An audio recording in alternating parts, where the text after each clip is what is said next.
রেস্টুরেন্টের সব থেকে সুস্বাদু বার্গার হলো এই বার্গারটি। আর এই বার্গারটি আমি কিভাবে করেছি আজ আপনাদের সাথে সম্পূর্ণ রেসিপিটাই শেয়ার করব। এখন থেকে আপনি আপনার বাসায় খুবই সহজে এই সুস্বাদু বার্গারটি বানিয়ে খেতে পারবেন।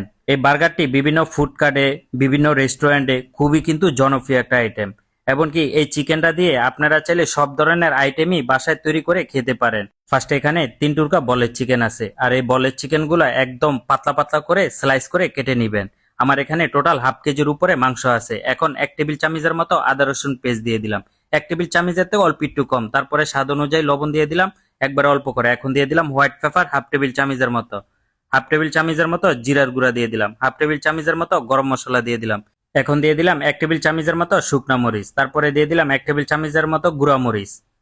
এখন দিয়ে দিব অল্প একটু চিকেন পাউডার, তারপরে দিয়ে দিলাম কিকুমির সয়া সস 2 থেকে 3 টেবিল চামচের মতো দিয়ে দিলাম। এখন দিয়ে দিলাম ইউলু মাস্টার পেস্ট 1 টেবিল চামচের মতো।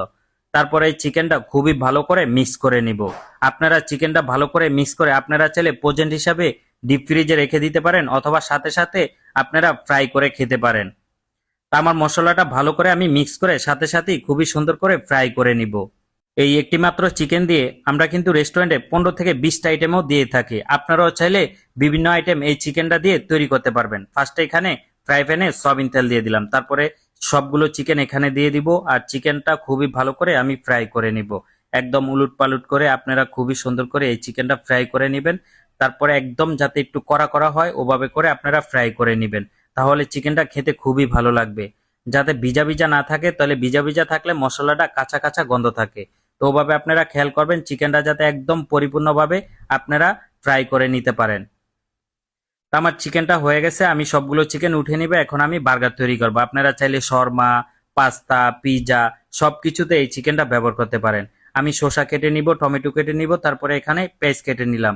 এখন নিয়ে নিব বার্গার বন। আর বার্গার বন কিন্তু আপনাদের সব জায়গায় কিনতে পাওয়া যায়। আপনাদের এলাকায় আপনারা খুঁজলি দেখবেন বার্গার বন যে কোনো বেকারিতে বিক্রি করে। তা আমি বার্গার বনটা মাঝখান দিয়ে খুবই সুন্দর করে কেটে নিচ্ছি। এখন দিয়ে দিলাম মেয়োনিজ। আর এই মেয়োনিজের রেসিপি আমার পেজে কিন্তু দেওয়া আছে, কিছুদিন আগে এই মেয়োনিজের রেসিপিটা দিয়েছি। মেয়োনিজের উপরে টমেটো সস দিয়ে দিলাম। তারপরে এখন দিয়ে দিব লেটুস পাতা। আপনারা খুবই সুন্দর করে লেটুস পাতা দিয়ে দিবেন। তারপরে উপরে দিয়ে খুবই সুন্দর করে চিকেনটা দিয়ে দিব। লেটুস পাতা দেওয়ার পরে তারপরে আপনারা চিকেনটা দিয়ে দিবেন খুবই সুন্দর করে। এখন দিয়ে দিব শসা, তারপরে দিয়ে দিব টমেটো। টমেটো শসা অবশ্যই আপনারা দিতে হবে, তাহলে কিন্তু বার্গারে পারফেক্ট টেস্ট আসবে। তারপরে পেঁয়াজ দিয়ে দিলাম, পেঁয়াজটা হলো অপশনাল, আপনারা চাইলে দিতে পারেন নাও দিতে পারেন। তারপরে উপরে দিয়ে মেয়োনিজ আবার টমেটো সস দিয়ে দিলাম। দেখেন কত সুন্দর একটা বার্গার আমি তৈরি করেছি। আর এই বার্গারটা এত এত মজা আপনাদেরকে বলে বোঝাতে পারবো না, আপনারা একবার এভাবে খেয়ে দেখেন।